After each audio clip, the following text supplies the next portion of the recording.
Welcome to Library Land Conversations. I'm Greg Peverill-Conti, the Executive Director of the Library Land Project. Hi, everybody. I'm Adam Zand. I'm the President of the Library Land Project. We're here for another installment of our Library Land Conversations. This is a podcast series that we dreamed up as a way to kind of get through COVID and keep our conversations going with people from the library ecosystem. We're really excited about this episode, and not just because one of our guests is a board member. The issue of how we collectively connect with and engage with people with disabilities is really important. At some point in all of our lives, every one of us is going to face a disability. It might be the result of an accident. It could be the result of aging. It could be a condition we're born with. Yeah, so let's introduce our guests and get right into it. Our guests have been fighting and advocating for disabled people for years. Sandy Ho, who is a board member of the Library Land Project, has been a disability policy researcher at the Lurie Institute for Disability Policy at Brandeis University. She's also a community organizer. She's founder of the Disability Intersectionality Summit. And you'll learn a little bit more, but her areas of disability policy research include experience of disabled people of color in public health, their civic engagement of disabled people, and if she isn't that busy, she manages the Community Living Policy Center. And I think she'll tell us a little bit more about some of her achievements and what she does as an advocate, but she was recognized by the Advocate publication as a champion of pride in 2020. And thank you for joining us, Sandy. Happy to be here. Thank you. We're also joined by Emily Ladau, a disability rights advocate and the author of Demystifying Disability, What to Know, What to Say, and How to Be an Ally. Blurb alert, this practical intersectional guide offers all readers a welcoming place to understand disability as part of the human experience. Thank you, Emily, for joining us today. Thank you so much for having me. Well, this is fun. Really looking forward to this one. But, why don't we start? Maybe each of you, and maybe Sandy first, could share a bit about your background, maybe some of the details of things you're working on now. Sure, absolutely. So this is Sandy Ho speaking. I use she, her pronouns. And if it's helpful for members of the audience who might be blind or low vision, I am a Asian American disabled woman. I have shoulder length dark baby hair. I'm wearing tortoiseshell glasses and I have a black t-shirt on. It says "It's an honor just to be Asian," the iconic quote from Sandra. And so just some background on me. Thank you, Adam, for that introduction. So I born, raised, educated in the Boston area. And so much of my work is really shaped by Massachusetts disability community and my relationship to some of the national disability policies through my work at Brandeis University Community Living Policy Center, which focuses on improving and expanding access to community living outcomes and practices for disabled people to remain in their communities rather than being institutionalized. And then as a community organizer, as Adam mentioned, I am the founder and one of the co-organizers of the Disability and Intersectionality Summit. And that is a biennial conference that is organized by disabled activists across the country. And it really centers and elevates disabled people of color as presenters. This year, the DIS conference is happening exclusively online, of course. And yeah, I can share some of those links and the Twitter handle a little bit later on. But in terms of my relationship and work in terms of public libraries, I've always been a fan of them and grew up around public libraries, specifically the Boston Public Library, where my grandparents worked, and am happily, when the opportunity came up to be a member of the board of directors for the Library Land Project, obviously enthusiastically said yes. So awesome. Emily, do you want to share some of your background? Sure, I'd be happy to. This is Emily speaking. I use she, her pronouns, and I will name that I am a white woman with brown hair. I'm wearing fun kind of cat eye black glasses, and I'm wearing a blue shirt with polka dots, and I've got blue headphones on. So let's see where to start with my background. I was born with my physical disability called Larsen syndrome. It's a genetic joint and muscle disorder. And the reason that I named that specifically is because my mother and her younger brother, my uncle, share the same disability. And so it's very much a part of my blood, of my identity, of my culture. And it is something that has really shaped how I have navigated the world around me. I am incredibly passionate about disability rights activism, and it is something that has been a lifelong journey for me. And I don't mean that in a cliche way, but I quite literally mean that I have been on this path, and I continue to learn and to evolve in my thinking and my understanding and my advocacy of disability. I always like to give the caveat that I'm one person and I have one disability experience, and there's 1.3 billion disabled people at least around the world. And so it's simply impossible for any disabled person to speak for every disabled person. I am someone who wears a lot of metaphorical hats when it comes to my activism and my work, and I'm very, very lucky that I get to do so. I do a lot of consulting in the nonprofit sector, a little bit in the federal sector, in the philanthropic sector, and what I will name specifically today is that I am the editor-in-chief of the Rooted in Rights blog. And that's something that I'm particularly honored that I get to work on, because it's my opportunity to support and amplify the work and the words and the wisdom of so many other people within the disability community, especially disabled people who are multiply marginalized. And that's not a role that I take for granted, that people trust me with their writing and to support them in putting it out there in the world. And so I really, truly love what I get to do. And I'm a words girl. I love it. So that's a little bit about me. Awesome. Emily, I've got a follow-up. When did you make that sort of decision to become an activist? Because a lot of times, you can be angry about something or passionate about something, but actually stepping up and doing something about it is kind of hard for people. Can you think of that sort of origin story in a way?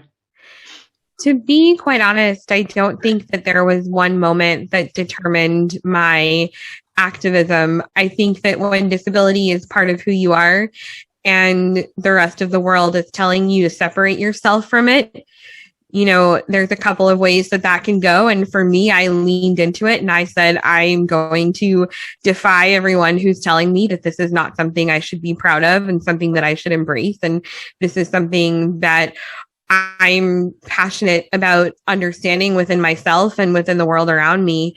There was probably one moment that defined my activism, but I don't think I realized it until many years later. I got to appear on several episodes of Sesame Street, and so cool. So that was a fun time, and being on Sesame Street, and I was only 10 years old, and I talked a lot about my disability.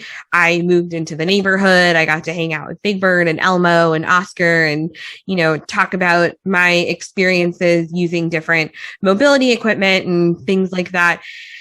So at 10 years old, I don't think I appreciated the platform, but looking back, I realized that having that power to educate on a national platform showed me that bridging gaps and connecting with people really did have power behind it, and storytelling really did have power behind it. So I think that was the start of my activism, but it continues to develop.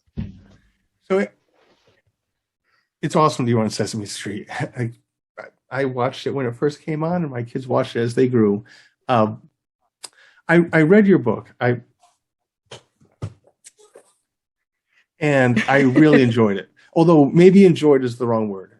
I found it really interesting and very helpful. Can you talk about the book, its inspiration, the process, its reception, and the impact you hope it will have on people's lives? Wow, big questions. But yes, absolutely. So I feel compelled to first point out that it is just one book, that there are so many books on disability, on the disability experience. And the goal of this book, despite being called Demystifying Disability, despite saying that it's got information on what to know, what to say, how to be an ally, it is still one person's perspective, though I tried to bring in as many perspectives as I could, knowing that there's simply no way to encompass the entirety of 1 billion plus people. But I don't ever want anybody to think that I assume myself to be some kind of sole expert or authority on disability. In fact, I'm really, really lucky. I found people like Sandy early on in my advocacy work, thanks to the wonders of social media. I remember actually, Sandy, reading an early blog post of yours and just feeling so empowered by that somebody else was writing about disability on the internet, not realizing that so many people were doing that, but really finding my way. But I realized that there are so many. The phone's going to ring for a minute now, so I'll pause. Fine. Okay, we're good. Sorry about that. I realized that there are so many people who may want to talk about disability, but have been socialized to understand it as taboo, as something we don't say, as something we don't talk about. And my hope is that in writing this book, I was able to give people just an entry point into the conversation, some of the tools to use, some of the words to use, a better understanding of some background on disability, knowing full well that it will never be fully complete, but hopefully it will at least give people a way to say, okay, I don't want to be afraid of disability. I don't want to be intimidated by disability. I recognize disability as part of humanity, and I'm going to start acting like it's part of humanity instead of pushing it to the wayside. I'm a big believer in meeting people where they're at. And so with this book, my hope was that for the people who are ableist, honestly, because they just haven't been exposed to conversations to debunk a lot of the ableism that they carry with them, maybe we can have a conversation. For the people who only have an understanding of disability shaped by what they've seen on television, which is often very inaccurate, very narrow, very white, I hope that we can shape that conversation and take it in a much more productive direction.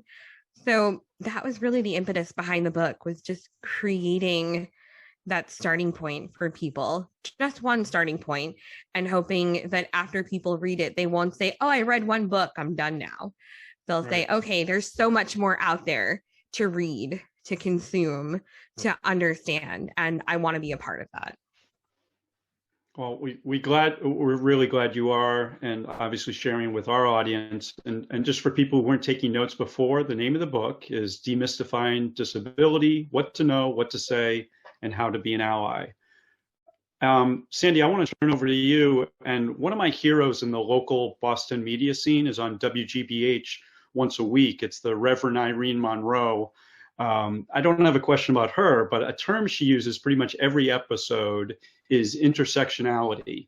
And I know it's something that is sort of near and dear to your identity and sort of how your identities interact with society. So I thought it'd be interesting for our audience to hear a little bit of what Greg and I have learned from you on the topic of intersectionality.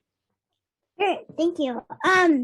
So intersectionality has become kind of a buzzword recently over the, I would say, like 5 to 7 years. Although, I think it's always important to bring it back to who first coined that term, Kimberly Crenshaw. It's actually in the late 80s. And, Kimberly Crenshaw is a civil rights scholar, activist, and, this term was really coming from the legal case where a Black woman was experiencing discrimination, not just on the basis of race or gender, but at the intersection of both. And I encourage the audience to look up that history if you're not already familiar with it. So intersectionality has then become this framework to help people do power analyses of where does power exist and where is it not as strongly evident or where is it completely absent in things like public libraries or in conversations around disability. As Emily had mentioned just now, a lot of times our perceptions and understanding of disability are, I think, predominantly white, physically disabled, wheelchair users, folks who, are able to communicate in ways like Emily and I do, through, talking or ways that our society, quote unquote, expects. And I think that is helpful when thinking about who is missing from the conversations around disability. Intersectionality is one of the principles of the disability justice framework, and it's meant to help folks understand that it isn't just one form of oppression like ableism that affects disabled people and their allies, but the ways in which all of these forms of oppression, including ableism, racism, sexism, homophobia, among many others, really work intertwinedly. And we can't just address one without also acknowledging the ways that they all come together. And I think when folks think about disability and access in particular, a lot of our disability approaches is very much within the legal laws and even through civil rights like the Americans with Disabilities Act, which is now more than 30 years old, but still we're finding that that is not carried throughout public entities like public libraries and even in places where we would expect to find access, it's really lacking. And so intersectionality, I think, really broadens that idea of access and accessibility. So for instance, when I'm thinking about what that looks like in a public library setting, I'm not just thinking about ramps and door buttons, but how is access provided to folks who may be houseless, maybe experiencing poverty, maybe, not have language acquisition or have access to resources that, might help them obtain healthcare or tax forms or citizenship, whatever it may be. And I think that's where we see the possibilities of disability being really more present in other aspects than just kind of that single siloed image that people often have in their minds of who is a person with a disability and what does that person look like. You talked about, in an early conversation, you talked about a library being a place where all the different sections of you were validated. And, that was like a really important thing for Adam and I to hear as we thought about accessibility and what that meant. I'm curious if both of you could talk about kind of your experiences with disability and accessibility in public libraries, you personally, but then are there any anecdotal things that you've heard that kind of bring this issue into sharper focus? I'd be happy to share. I will say that my local public library, and I still live where I grew up, so it's still, a mainstay in my life. And my mom is the president of the Friends of the Library, so we are very involved in library culture, if you will. But Emily, where is that library? West Babylon Public Library. And so I have nothing but good things to say about my local library. And, I feel such an affinity towards it just because it has always been a place that I have been able to go and I have been able to enjoy, that included me in children's programming when I was younger, that, is an accessible building. It's a great place, but I've not always had wonderful experiences at other libraries, and I won't name the library specifically, but I will say that at another library in New York City, I entered the library and was just minding my own business with a friend of mine. We were going to work on some research, and the security guard yelled after me, and she said, "Wheelchair person, hey, wheelchair person, you got to sign in." Apparently, people with visible disabilities needed to sign in for security purposes in case of an emergency. And I was like, what are you going to do if there's an emergency in this giant public library? Are you going to start shouting "wheelchair person" and hope that I answer?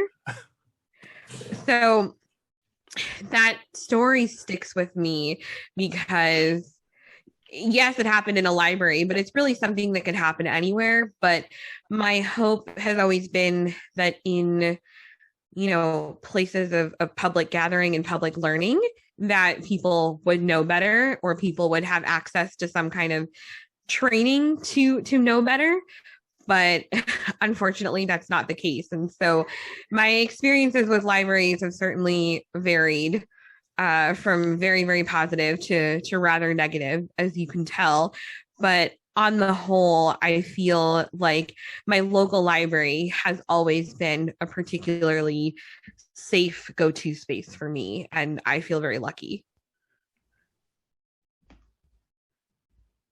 Oh, how about anything to add to that, Sandy, from your experiences? Sure, yeah. So I think one of the moments in which I experienced access at a library, and also kind of like the community advocacy around it, was a few years ago, back when the Boston Public Library Copley Square branch was undergoing renovation to their Boylston Street entrance.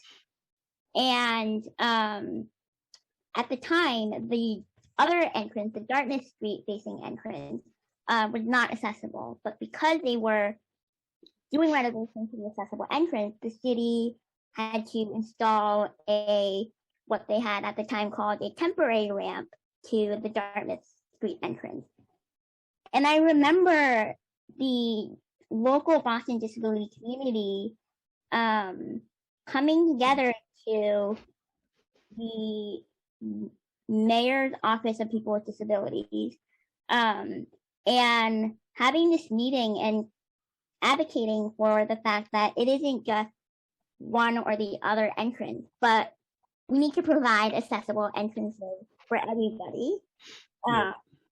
And that kind of moment of collective community advocacy and making sure that our public leaders hear us, kind of left a really big impression in my mind, in terms of how libraries can and should respond to access requests, and how accessibility is thought about and how they should be provided. And so since then there has always ramps on the Dartmouth Street entrance,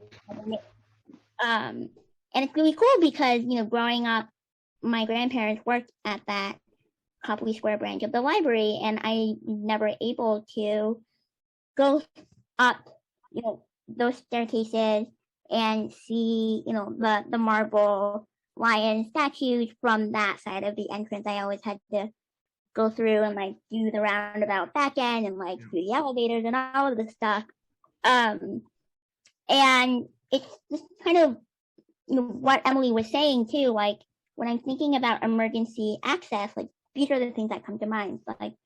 No, I'm not gonna, try to navigate through during a fire drill or any other emergency, trying to find my own way out, but it needs to be an exit or an entrance that is readily available like it is for everybody else.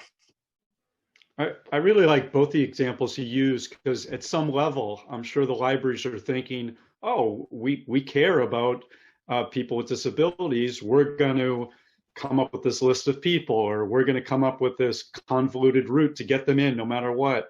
But I guess I'm wondering, are there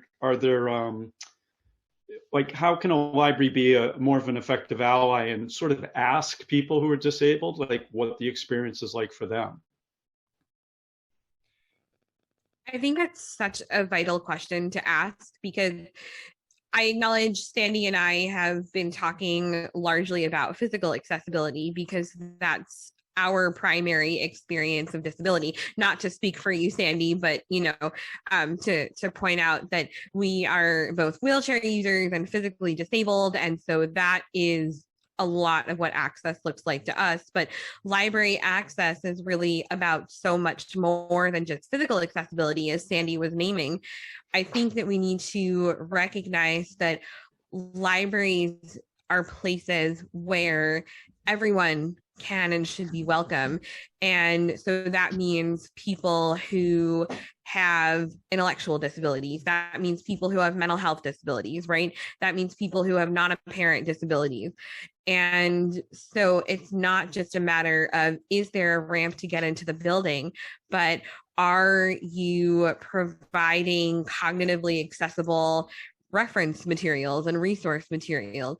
Are you ensuring that, yes, the library is a quiet and a safe space, but do you have an area of the library where someone can go that might be less overstimulating than, some of the cold, harsh lights and, decor and books everywhere? What if somebody just wants to go sit with a book in a very undistracting area? Are you ensuring that your librarians have actual training around interacting with disabled patrons? Are you ensuring that the books that you're buying and that you're putting on the shelves are representative of vast communities of disabled people? There's so many questions to be asking yourself about how you can really make the library a more accessible place. And I recognize a lot of things may be dependent on budget, like, for example, being able to offer some assistive or adaptive technology for the computers, or being able to ensure that you're providing books in multiple formats, right? For people who may not be able to read a regular size print book, are you able to attain a large print book for them? Can you provide them, an audiobook? There are so many things to take into consideration. And I think that's where people immediately are like, okay, well, I'm overwhelmed. I don't know where to start. But my best recommendation is ask yourself, are you making space for disabled patrons who come to your library to speak up and to tell you their needs and to request accommodation? Are you showing within the displays that you make, within the way that you have laid out the library, that it's a welcoming environment for people? There's so many questions that you can ask yourself to get started, knowing that it's not like there's some kind of destination where you're going to have achieved peak perfect accessibility for everybody, but you can certainly do a lot to get started. And that's what I would love to see a shift towards in larger library culture. I think many people share that wish. when we spoke with Sandy at one point, you talked about the idea, the ADA is a floor, it's not a ceiling. And, it's great that people are striving for the ceiling, but once you get past that, we talk a lot about things like, are people able to access services in a way that's kind of respectful of them and preserves their dignity? Not simply that they're being accommodated, but that they're being welcomed in. You both mentioned a couple of libraries that have gotten this right in West Babylon and the BPL. Are there any of the libraries you'd like to give a shout out to that are doing an awesome job?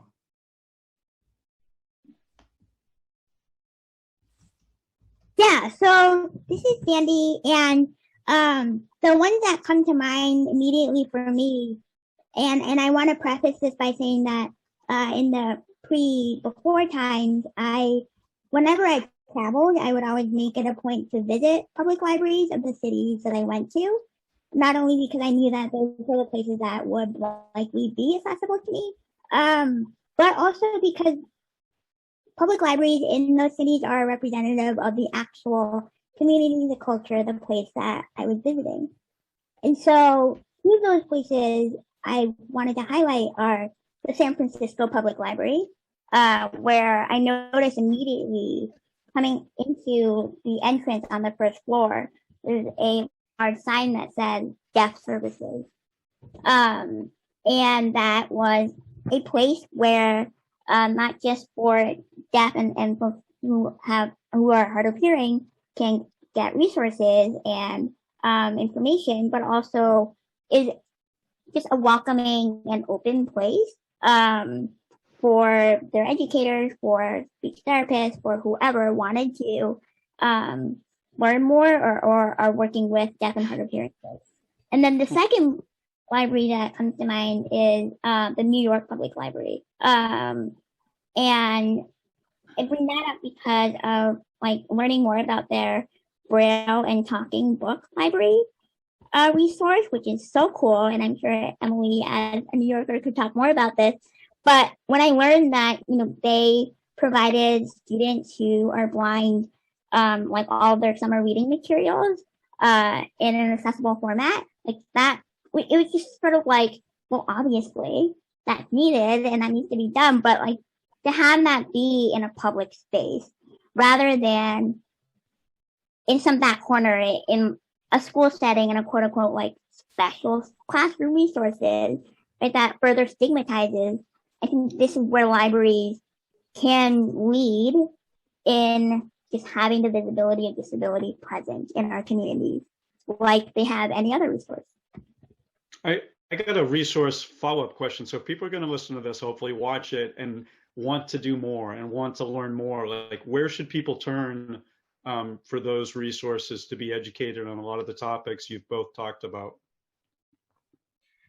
I think something that is incredibly vital is reading more that's written by disabled people.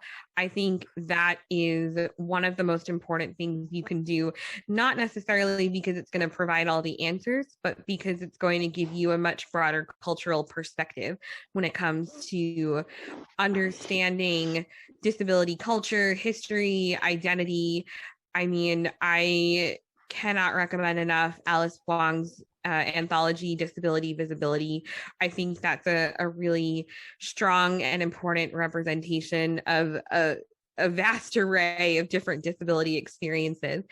And, I also really do recommend engaging with the work that Sandy is doing around the Disability Intersectionality Summit, because I think that we are so often siloed in our work. And again, to have this very white-centric understanding of disability, and I say that acknowledging full well that I am a white woman with a disability.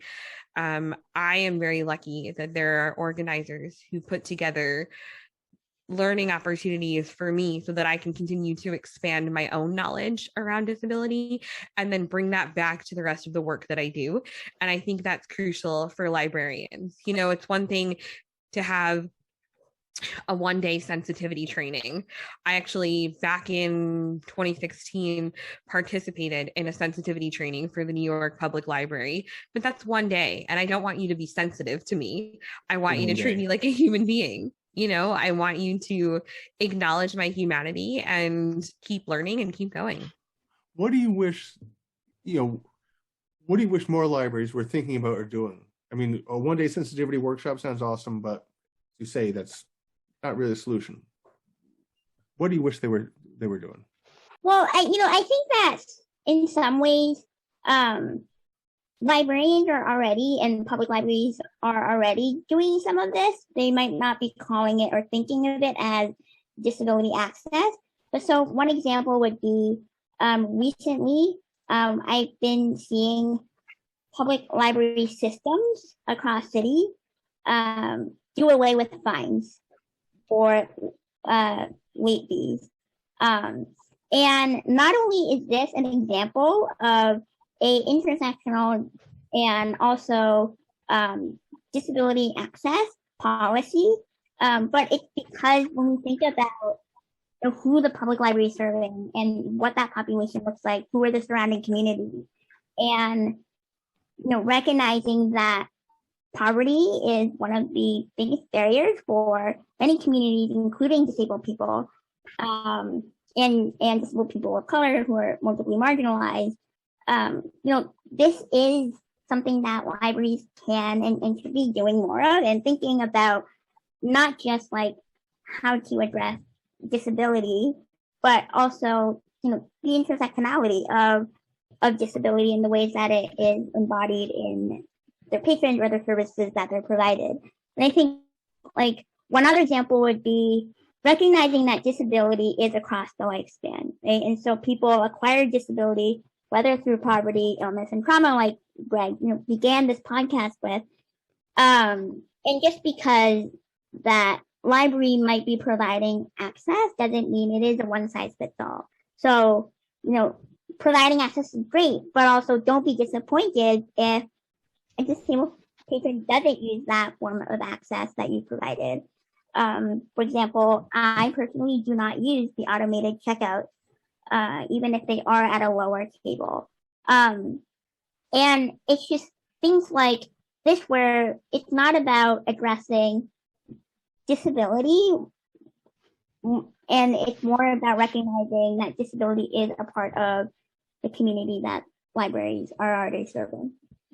That's so important. I mean, we could go on for a while, but we always like to wrap up these conversations by asking for a favorite library memory. And this could be from your youth or from your travels.